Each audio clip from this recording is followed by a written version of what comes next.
오늘 우리에게 주신 하나님의 말씀은 야고보서 1장 22절의 말씀입니다. 앞에 나와 있는 말씀을 보셔도 되고 성경책 있으신 분들은 피셔서 함께 본문을 봤으면 좋겠습니다. 야고보서 1장 22절의 말씀을 한 목소리로 같이 봉독하도록 하겠습니다. 시작. 너희는 말씀을 행하는 자가 되고 듣기만 하여 자신을 속이는 자가 되지 말라. 제가 다시 한번 봉독합니다. 너희는 말씀을 행하는 자가 되고 듣기만 하여 자신을 속이는 자가 되지 말라. 아멘.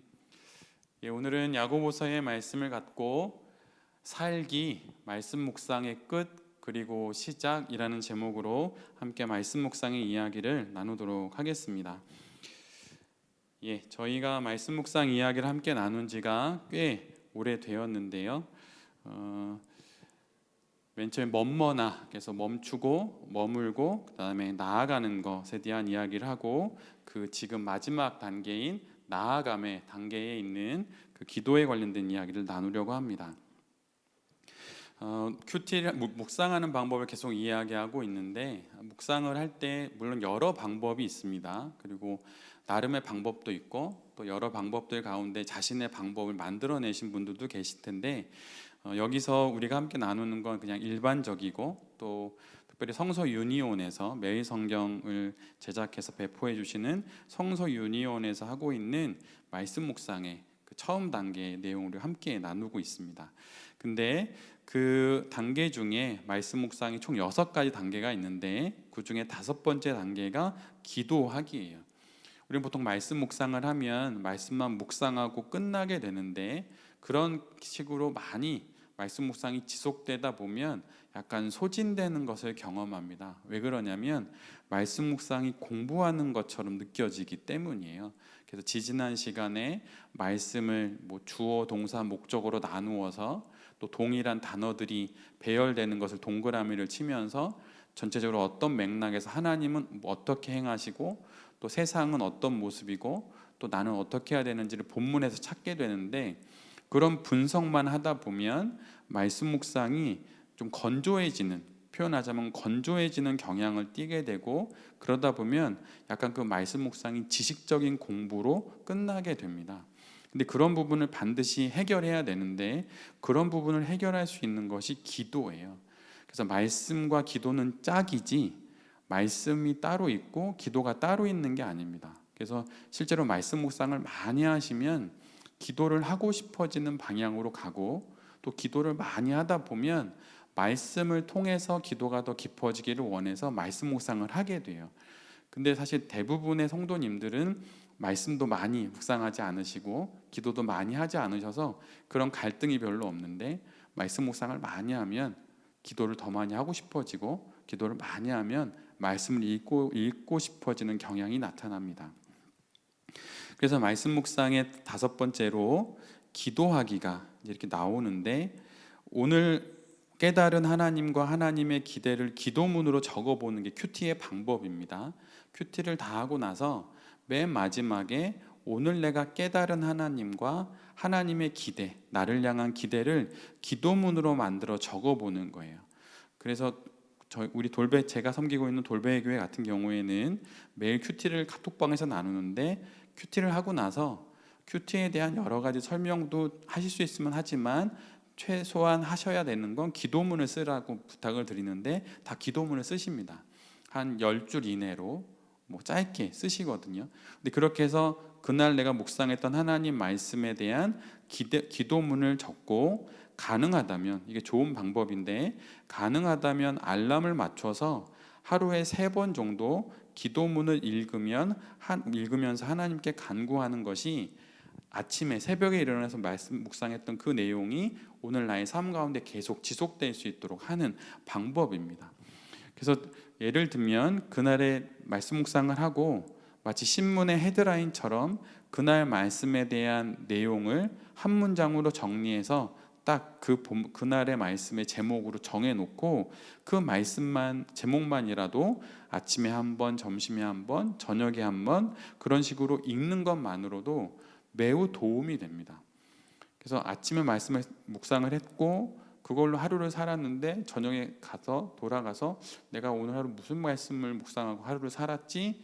라는 의문이 생긴다면 그걸 해결할 수 있는 방법은 그 기도문이나 아니면 자기가 썼던 기도문이나 아니면은 그날 말씀의 큐티의 제목을, 내가 정한 큐티의 제목을 하루에 3번 정도 읽으면서 그것이 내 안에 이루어지기를, 하나님의 그 기대가 내 안에 이루어지기를 기도하면 큐티가 더 이렇게 생동감 있게 나의 삶과 잘 이렇게 밀착되는 것을 경험할 수가 있습니다.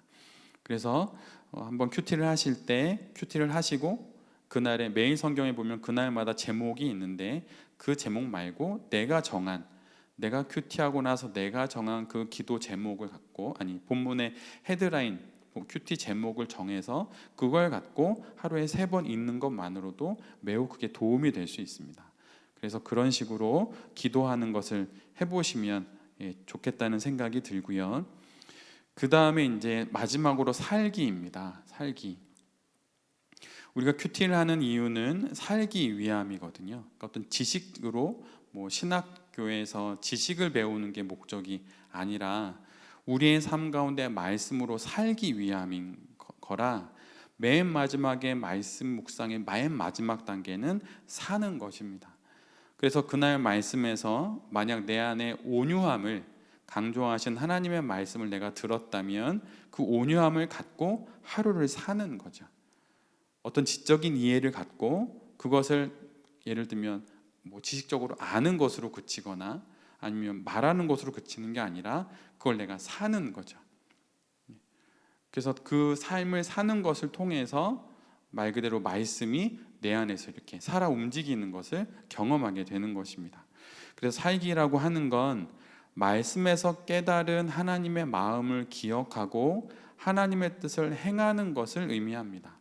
그러니까 여러분이 오늘 만약에 말씀 묵상을 하셨다면 오늘 매일 성경의 말씀은 오바댜에 관련된 말씀이었는데, 북이스라엘의 아합 왕 때에 아합 왕의 가장 측근이었던 오바댜가 그 바알과 아세라를 섬기는 북이스라엘의 아합 왕 안에서 관리로 있음에도 불구하고 아합 왕 몰래 선지자들 100여 명을 50명씩 나눠서 동굴에 숨겨서 그들의 먹고 마실 것을 제공해 주며 몰래 그들을 섬깁니다.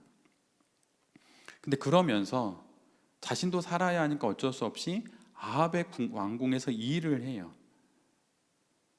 근데 그런 본문을 보면서 그럼 내가 세상 속에서 세상의 직업을 버리고 하나님의 뜻을 위해서 완전히 달려갈 수도 없고 생존을 해야 되니까, 그렇다고 해서 생존을 위해서 세상 것만 쫓아가면서 하나님의 뜻을 외면할 수도 없는 이러지도 저러지도 못하는 그 사이의 존재로 살아가는 오바댜를 보면서 내가 그런 삶을 살아가는 나랑 오바댜가 정말 닮아 있구나 라는 생각을 하며, 그러면 나도 오바댜처럼 하나님 앞에서 뭔가 할 수 있는 일을 하나 찾아볼까 라고 생각하고 그걸 살아내는 거죠.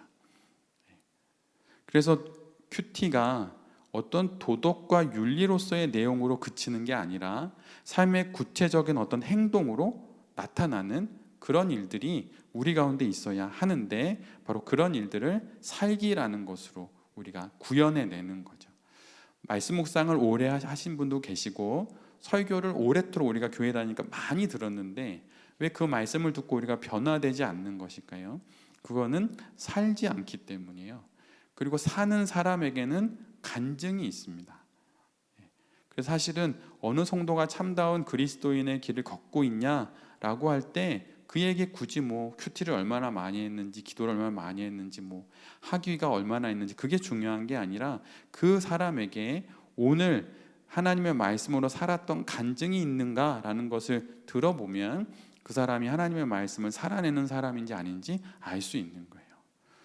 그래서 간증이 있는 대단한 간증을 말하는 게 아닙니다. 하나님을 봤다, 신비 체험을 했다, 이런 게 아니고 오늘 내가 말씀 묵상했던 그 말씀을 삶의 현장에서 살아내려고 했던 그 간증, 살아내려고 하다가 겪었던 어려움들이 있는 간증, 그런 간증이 있을 때 그가 정말로 말씀을 살아내는 사람이라고 하는 것이죠. 그래서 말씀에서 깨달은 하나님의 마음을 내가 기억을 하고 하나님의 뜻을 내가 행하는 게 결국 사는 것입니다. 그래서 여러분 말씀 묵상을 오래 하셨다면 그 말씀을 얼마나 많이 삶 가운데 행하셨나요? 근데 거기까지가 큐티라는 거예요. 거기까지가. 책상에서의 큐티가 일상에서의 큐티로 넘어와야지 큐티가 끝나는 거지, 책상에서의 공부처럼 하는 귀납적 성경 공부나 공부처럼 하는 것으로 끝나는 게 큐티가 아닙니다. 큐티의 궁극적인 목적은 살게 하는 거지 알게 하는 게 아니에요. 그래서 책상에서의 그 말씀 묵상이 나의 일상 속으로 넘어오게 하기 위해서 하루에 3번씩 마치 약을 복용하듯 그날의 말씀의 헤드라인, 내가 정한 제목을 읽기도 하고 기도 제목을 다시 한번 쭉 읽어보기도 하는 것이죠. 그래서 그렇게 하나님의 마음을 되뇌이며 기억하고 하나님의 뜻을 행하는 것을 통해 우리가 말씀 묵상이 내 안에서 살아나는 것을 경험하게 됩니다. 예수님의 삶을 보면 예수님은 하나님의 말씀을 들었지만 또 아셨지만 그분은 삶으로 살아내셨거든요.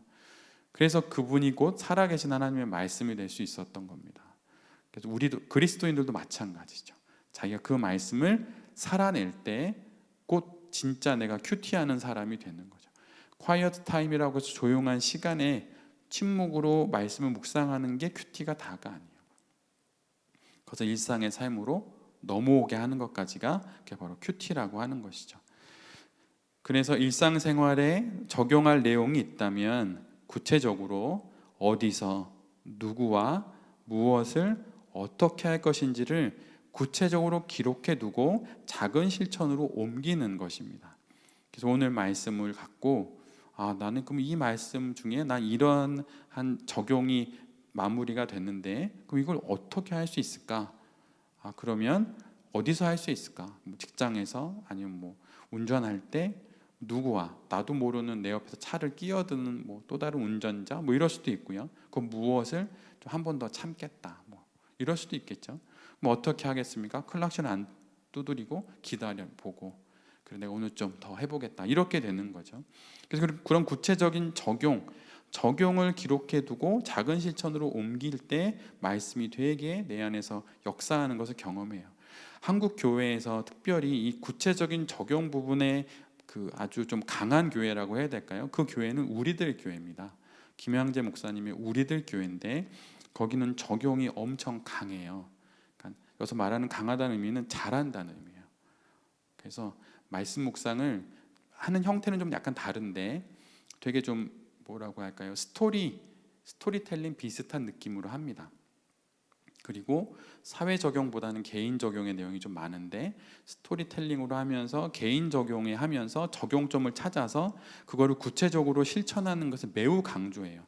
그래서 그런지 그 교회에서 사람들이 많이 변화됩니다. 제가 아는 분들도 우리들 교회 가서 많이 변화되신 분도 있어요. 그런데 제가 더 강조하고 싶은 건 적용이 그래서 중요하다는 거예요. 내가 말씀 묵상을 오래 해도 나의 성품이 잘 안 바뀌고 성격이 잘 안 바뀐다 그러면 적용 부분이 약한 겁니다. 말씀 묵상을 하면 할수록 나의 타고난 성격이 강화된다면 그건 대부분 잘못된 거예요. 하나님이 우리의 성향과 성격을 보완하시는 방향으로 가지 우리의 타고난 성격을 강점으로 일하라고 하는 그런 방향이 아닙니다. 불같은 야고보와 요한도 사랑의 사도로 바꾸고 순교자로 바꿔내시는 분, 우레의 아들들을 그렇게 바꿔내시는 분이 하나님이에요.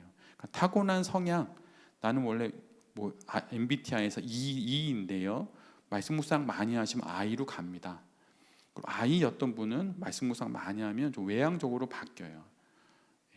저도 경험했고 제가 만났던 분도 다 그런 것이 경험됩니다. 그래서 온전한 하나님 안에서의 그 성령의 열매들이 맺혀지는 방향으로 사람이 변해요.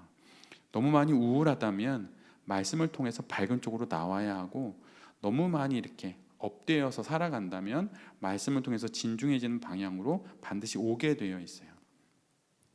그래서 그런 과정 가운데 적용과 실천을 통해서 삶을 잘 돌아볼 필요가 있습니다. 그래서 하나님이 우리가 묵상하는 매일의 말씀으로 우리를 빚어가고 계심을 믿게 되고 또한 경험하게 돼요. 말씀이 예리한 수수실보다 더 날카로운 그 칼로 우리의 영혼을 쪼갠다 하셨는데 말씀이 그런 일을 해요. 정말로 그렇습니다. 말씀이 우리를 이렇게 깎아내시고 우리를 빚어가세요. 한번 이거는 꼭 경험해 보시길 정말 간절히 바랍니다. 정말 하나님 우리를 깎아내시는 걸 경험해요. 저도 주변에서 많이 봤던 그런 성도님들의 변화였습니다. 정호승 씨가 쓴 무릎이라고 하는 시가 있는데 제가 한번 좀 읽어드리겠습니다. 너도 무릎을 꿇고 나서야 비로소 사랑이 되었느냐. 너도 무릎을 꿇어야만 걸을 수 있다는 것을 아는 데에 평생이 걸렸느냐. 차디찬 바닥에 스스로 무릎을 꿇었을 때가 일어설 때이다. 무릎을 꿇고 먼 산을 바라볼 때가 길 떠날 때이다. 낙타도 먼 길을 가기 위해서는 먼저 무릎을 꿇고 사막을 바라본다.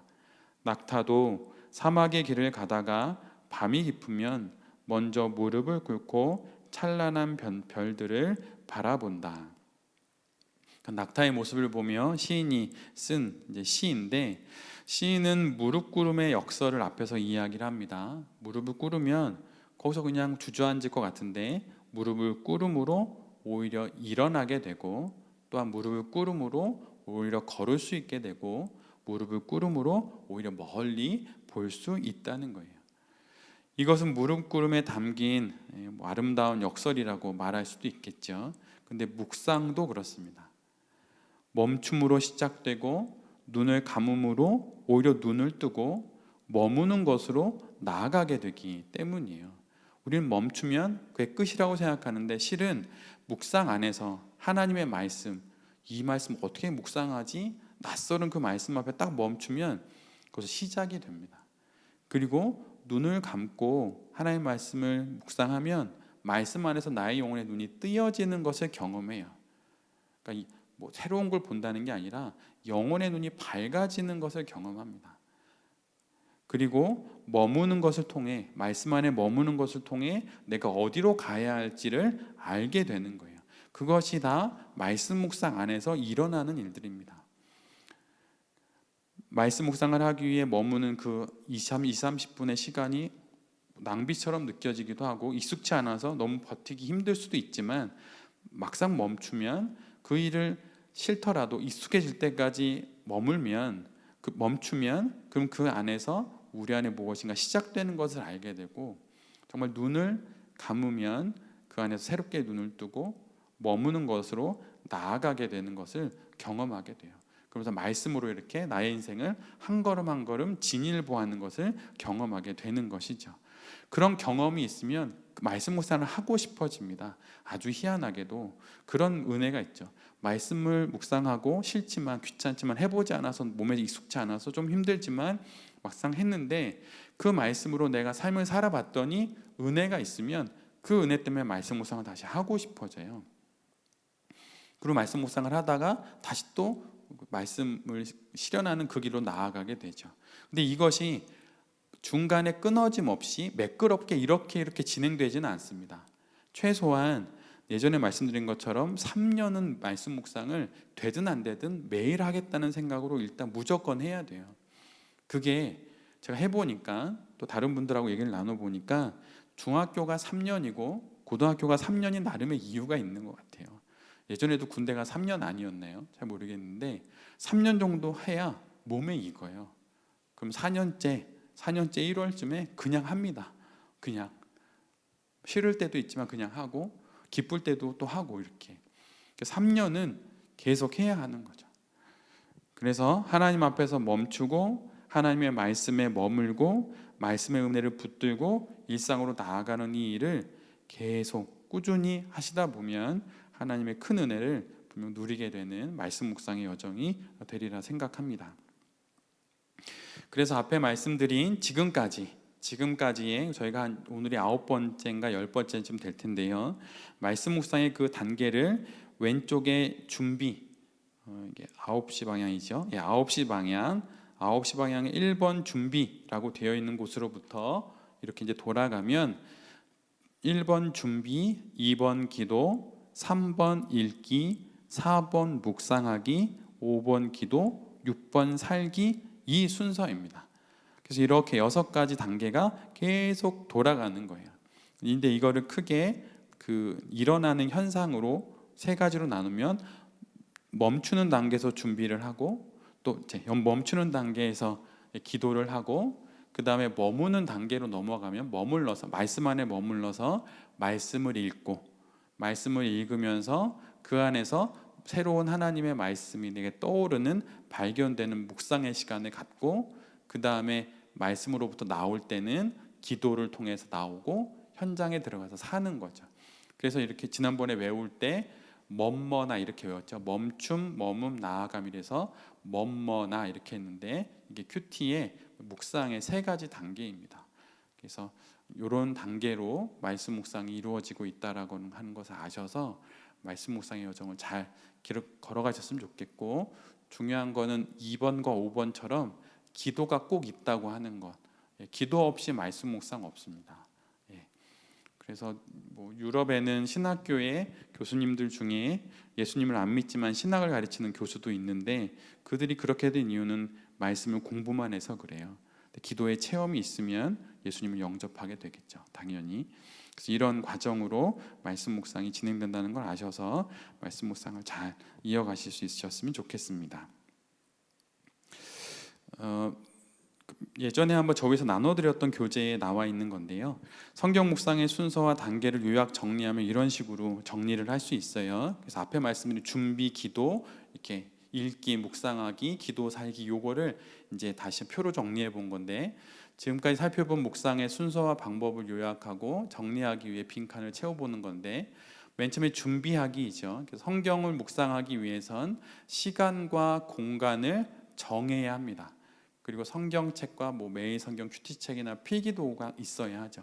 그리고 저희가 지금 함께 하고 있는 이 과정의 이름을 말씀 묵상 일기라고 지었었거든요. 그래서 기록하는 게 중요합니다. 그래서 큐티책을 일기장처럼 낙서와 메모로 가득하게 하셔도 아무런 문제가 안 돼요. 그래서 그렇게 막 나의 모든 소소한 일상을 다 적어놓는 일기장처럼 큐티를 사용하셔도 좋고, 아니면 노트 한 권을 따로 준비하셔서 그렇게 큐티를 하셔도 좋습니다. 근데 중요한 건 그렇게 큐티를 할 수 있는 시간과 장소를 따로 정해 놓아야 한다는 거예요. 정해 놓는 것을 통해 시간이 됐는데 내가 하고 있지 않으면 뭔가 부담도 되고, 소위 거룩한 부담감도 생겨서 거기로 가야겠다는 생각도 하게 되죠. 그래서 제일 먼저 기도를 함께 나눴을 때나 말씀 묵상을 나눌 때, 말씀 묵상을 위한 시간과 공간을 구별해 놓으라고 부탁을 드렸었는데, 이게 그런 의미이고요. 그래서 시간과 공간을 구별해 놓는 장소를 집안에 하나 만들어 놓으시기를 권해 드립니다. 그다음에 2번째로는 앉자마자 묵상책을 펴지 말고 읽기 전에 먼저 기도를 하라는 거예요. 그래서 말씀 묵상을 위한 자기만의 기도문이 있어도 좋다고 말씀드렸죠. 소위 청원 기도인데, 하나님 앞에 이 말씀 묵상을 통하여서 제 안에 하나님의 그 마음을 아는 은혜를 주십시오, 이렇게 청원 기도가 있으면 그 기도문을 앞에 붙여놔도 좋고, 그래서 기도를 하고 그 다음에 이제 말씀 묵상을 하면 됩니다. 그 다음에 성경 읽기로 가면 하나님 앞에 나와서 하나님의 말씀을 듣는 자세로 읽는 것입니다.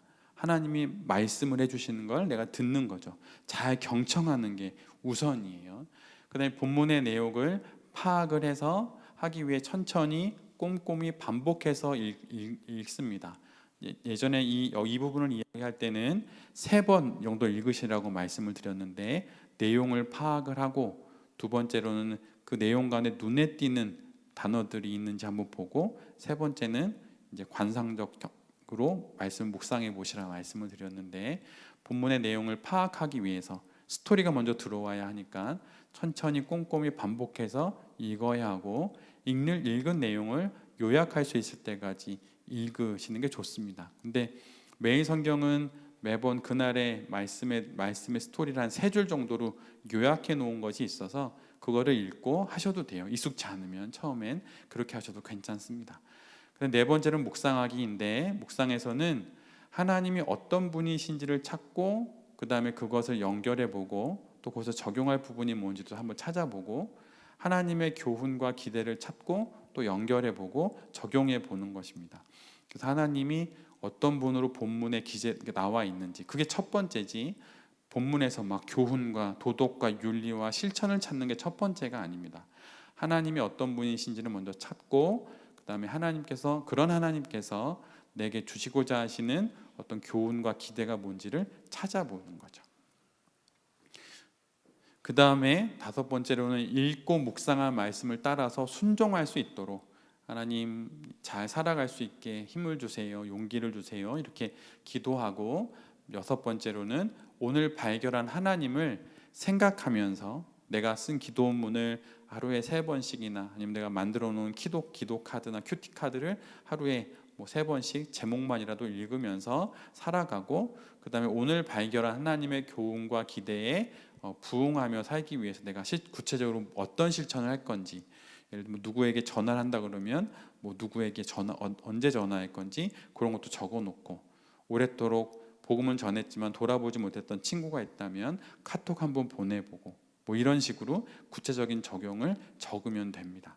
그래서 이런 식으로 6가지의 과정을 거쳐서 큐티가 마무리되는 거예요. 여기까지가 전체적인 내용인데요. 지난 시간에 했던 거를 좀 짤막하게 되돌아서 좀 정리를 해보려고 합니다. 말씀은 우리가 먹는 거라고도 말씀드렸고, 말씀은 우리가 입어야 하는 거고 살아야 하는 거라고 말씀드렸습니다. 그러니까 말씀을 먹고 말씀을 입고 말씀 안에 산다.